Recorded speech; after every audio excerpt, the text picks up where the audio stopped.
Can you touch on like what it's like to have your job be to kind of eat, breathe, and sleep soccer? Like, and then did you do stuff to maintain balance? I didn't. I mean, for me, it was easy. For me, I loved it. There was no like hard. I didn't wake up and was like, I don't want to do something today. Like there was never not one day throughout my career, no matter how small it was, or even as a child when I was in Florida, like there was not one day when I made a decision like I love this. I want to do this. Like it was go time. So like I always woke up, I always did my training early before the sun came up sometimes.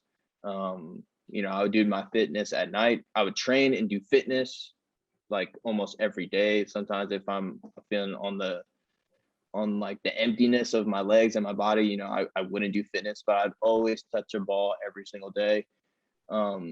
Even throughout, like always as part of my training and always part of being ready. I loved it. There was not a day where I struggled with it. Like this is what I wanted to do. So I put in the work to do it. Were there any aspects you didn't like or downsides? One thing sometimes that gets to me sometimes is, when I moved back to Virginia and played during like the DC United Academy and stuff, I had to say no a lot to my best friends.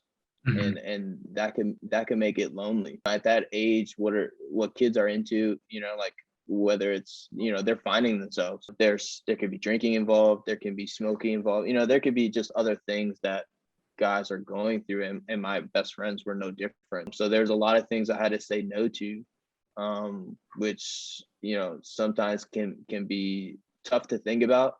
But I have zero regrets. Like that's something that can hold some kids back, or some athletes back, is like how dedicated somebody needs to be in order to do this. Right. Like there is no debate, there is no balance, not so much. Like it's either you want it or you don't, and there's going to be someone out there that's going to be just as fit and just as whatever as another person. Like what's the deciding factor? Like there's going to be a deciding factor. Like you have to choose what it's going to be for you. Once I made the decision, that was it. I mean, I had no problem saying no. Sometimes I'd even go hang out with my friends and they'd be doing that stuff, and I would just say no. Like I just can't. I have to get up and train in the morning. Like I'm just not going to. And that was okay. Like I never succumbed to any peer pressure. Like there was none of that. Sometimes, yeah, you want to join in and you want to have fun with your friends just like any kid would. And so those are some of the stuff that can be a little tough. As I got older and I met my wife, some decisions I would have to be like, I just can't sometimes. Like I just can't, babe. I'm sorry. I have to get up and train in the morning, or maybe we can do this, but it's going to have to wait because I have to do some fitness and stuff. Making those decisions can be tough. Can you kind of go through like meeting your wife, and then like how did she kind of handle the you being a pro athlete life? Well, she actually helped me. A big part of why I was able to do what I do was her. After college and after I was doing the tryouts and stuff, I actually stopped playing soccer. I stopped and I became a wellness coach. And then I met my wife. I actually met her at a grocery store, and we talked, we hung out. It was great. And then we had our own ups and downs, just like a relationship can. The dreams topic came up. That's when kind of soccer started circling back into my thoughts. So I started training. I started like, practicing, trying to get the joy back, trying to get fit again. There's some teams in that area that will pay you to play certain games. And so I would kind of like contact those teams, and then I would play like a game or two every now and again. So I get like $100 here, $60 here to just play a game, which was cool. And then I got an opportunity to go to Australia to go play. Around that time, me and my wife weren't doing too well at the time, but we got through it because we're strong people. I asked her to come with me. There was no way I was going to do it without her. We left and we had a great year in Australia, and it was cool, For sure. and she loves it, or she did love it. Afterwards she didn't want to follow me anymore. My next plan after Australia was to go to Denmark, and she was kind of over the traveling part, so we were going to have to deal with that. But nonetheless, the trip to Australia did a lot for both of us, so it was really good. Can we go into like just with like the life of a pro soccer player, like what does the year and the season look like? And that means like training, travel, playing, like how much practice and training is in a normal week, all that kind of stuff. In Australia, it was a little different. The training was a little bit toned back a little bit. So I had to do a lot of my training on my own. It was a little tough in Australia, probably not what I expected. But when I was playing for DC, we would train about 4 times a week, 4 or 5 times a week. Games would be on the weekends, 1 game, sometimes 2 games, depending on what year I was within the academy. In Australia, it was just a game every week. At the beginning of the week, it kind of depends on the schedule, because depending on what the game it is. And so like you play a game, you do recovery the next day. And then that second day after the game is when you kind of like open up the legs a little bit more. You touch the ball, you train. Sometimes you just train like normal. There's times where that second day I just train like normal. The middle of the week would be hard training sessions. You train hard when you can, just to get the level, get the experience, get accustomed to your teammates and stuff. Like you're always doing that all year round. The players around you are also developing too, and you have to know, you have a split second to make decisions on the field. So you have to know what people are doing. And so the only way to do that is to put yourself in situations, so whenever you could train hard, that's when we would train hard as a team. The last day before a game, we would work on some tactic stuff, whether it's set pieces stuff or kind of shape within the team stuff. And then the game day, every player has their own routine for the game. I had my own routine for the game. I was pretty superstitious. So whenever I did something and I played really well, I do that identical thing every single time. It kind of depends on whether, during the season you have 1 game, 2 games, but that structure within however many days you have in between games is always the same. It's either shorter or longer. Can you walk me through your pregame ritual, or is there stuff that a lot of guys would do? No, everybody was different. I mean, this has changed. It changed quite a bit the older I got. I didn't know much about nutrition. Like nobody told me, hey, nutrition is important. My nutrition, I wasn't pretty mindful of it in the academy days. My nutrition was terrible. My pregame, for some reason, I got into this superstition, but I would eat early in the morning. I would go and eat early in the morning, whether it's like cereal or an omelet or whatever. Like it didn't actually matter. And then I wouldn't eat all day. I would only drink water and electrolytes all day until the game. I would maybe eat a fruit or something, maybe to get me through, and I'd play the game, and then I'd eat terrible after the game. So the superstition that was like my college superstition. When I got older and I was playing in Australia and I refined my nutrition, I was way more knowledgeable, way more fitter once you refine that piece of it. But I would space my meal out pretty far out from the game because I liked being a bit lighter. Yeah. And a little bit bouncier on my feet. I would eat and have my supplement, make sure my nutrition is on point. That would be kind of my superstition, like big time was more the nutrition part of it than anything else. That just brings up a memory of like, there was a kid on my soccer team and these are athletic kids that would eat like a freaking Snickers bar before the game. Yeah. Like, what are you? Yeah. Yeah, it was terrible. I mean, I have so many memories of eating absolutely awful.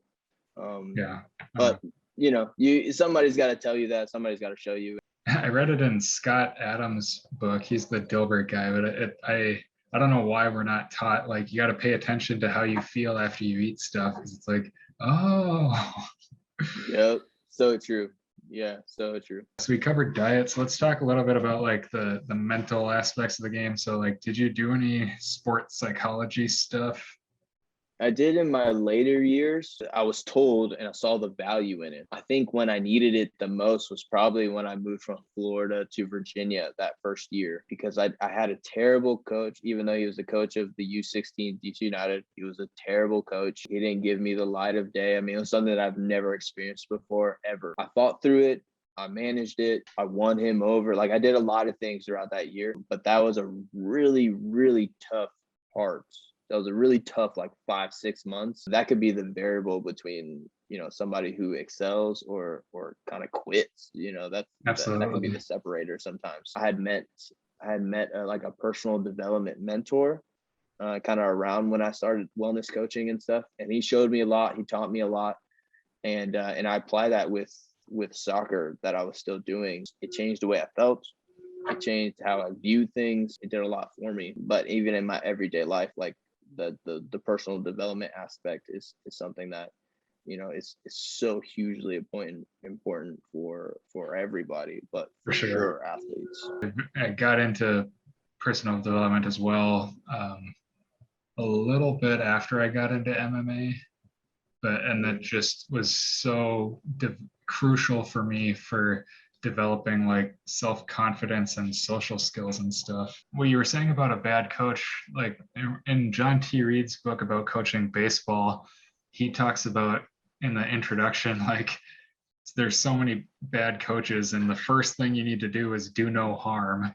Like, and that means with crappy technique or emotional abuse from yelling or whatever. Can you say, and he's talking about coaching kids baseball, but still it's like, can you say that you've like definitively improved a kid in their baseball skills by the end of the season? And it's like a lot of times it's like not really. So it's questionable. Yeah, it could be questionable. Yeah, there is a difference between probably the rest of the world and America. There just is. It's noticeable within soccer, and maybe now it's a little bit different now that I've been a few years out of it. But back then, like there was a lot of bad coaches. Not everybody could coach, but in the rest of the world, like you have to earn being able to coach like a U16s Manchester United, like the biggest club in the world. Like you have to earn that. You start somewhere, and if you're not cutting it, like you're not going to be a coach. It's just as cutthroat as being an athlete is being a coach. And if you're not improving players, they will cut you. They will replace you. That ideology is not here. And so there is like anybody can be a coach, which is like, for example, like DC United, like even a place like that, like you could have some credentials and you could be there. The importance of coaching is, I don't think is here yet. Again, that could have changed, but when I was around that age, it was not here.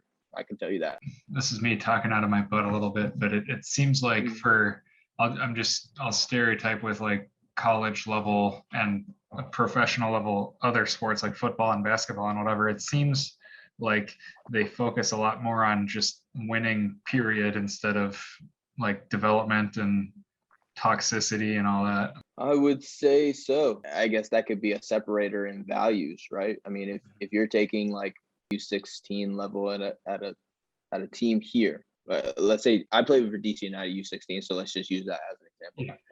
Yeah. That coach, and then you take a Manchester United U16 coach.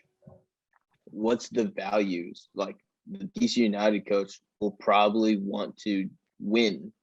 And then the values of the Manchester United, like the goal is to develop for the pro team so you can do that trajectory that I was explaining earlier, the 16, right. 17, 18, so they can be ready, so they can play in front of millions of people. Like that is the trajectory, that's the goal. Could I feel that goal at DC United? Like, I don't think so. They didn't have, not even me, but they didn't have any of us play with the pro team too often. There was no like trying to see if we could fit in, not fit in, see if we're sociable. Like a lot of those skills are necessary. Like, do you even work well with the players that they have at the pro team? Like there was none of that. The value system was different.